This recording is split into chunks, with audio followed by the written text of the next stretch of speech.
बस्तर में वैसे तो अनेकों समस्याएं हैं, लेकिन जो मुख्य मुद्दे हैं जिनके कारण बस्तरवासी सबसे ज़्यादा प्रभावित हैं वो हैं नक्सली, नौकरी, नदी और नगरनार। 17 साल हो गए छत्तीसगढ़ राज्य को बने, लेकिन इन चारों समस्याओं पर बस्तरवासियों की हालत जस की तस है। हम 14 सालों से सत्ता से दूर हैं, लेकिन बस्तरवासियों के अधिकारों और उनके हितों के लिए लगातार लड़ाई लड़ते रहे हैं।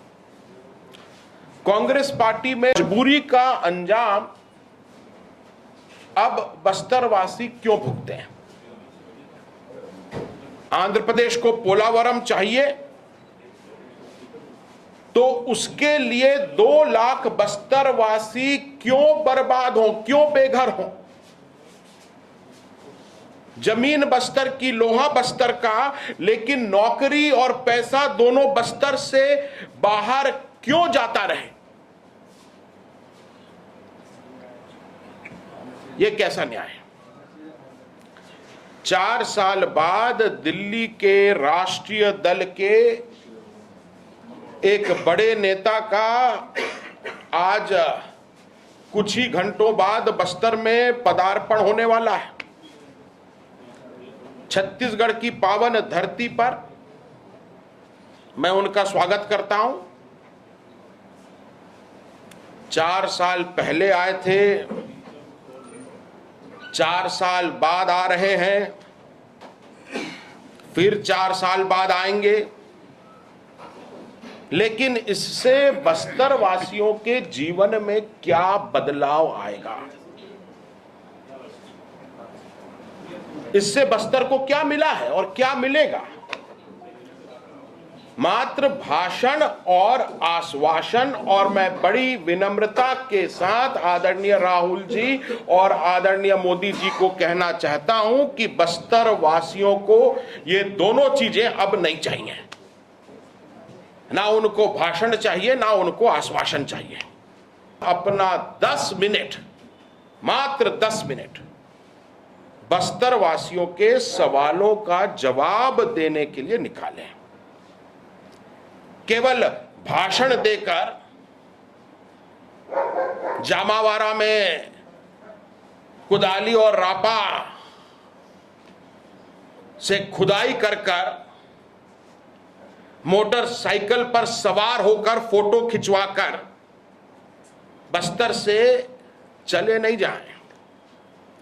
पूरे बस्तर को पता चलना चाहिए कि दिल्ली के नेता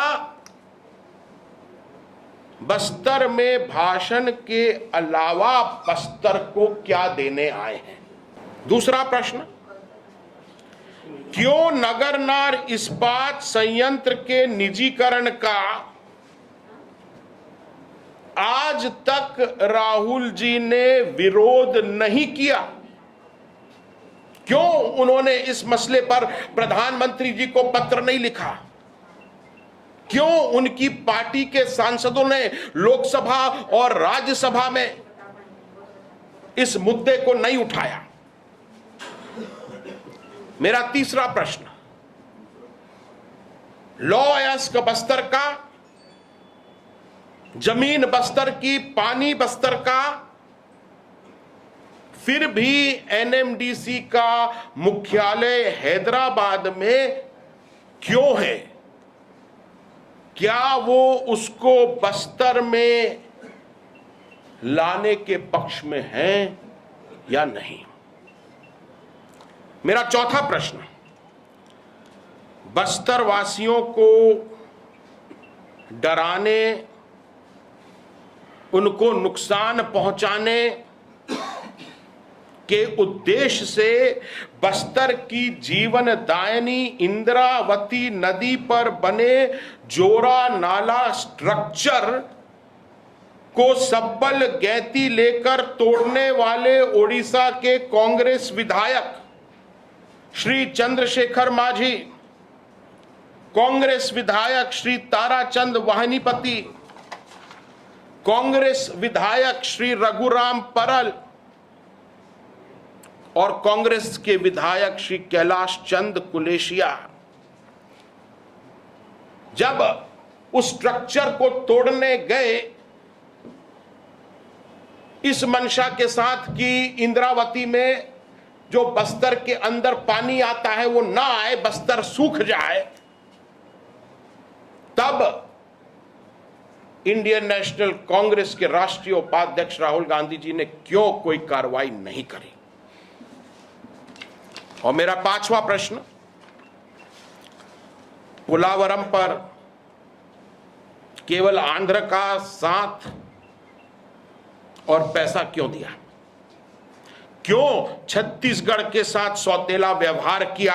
क्यों बस्तर में बिना जन सुनवाई किए बगैर पोलावरम बांध को मंजूरी उन्होंने दी? पोलावरम की पैरवी करते हैं, लेकिन आज तक बस्तर के 2 लाख प्रभावितों की क्यों नहीं बात सुनी?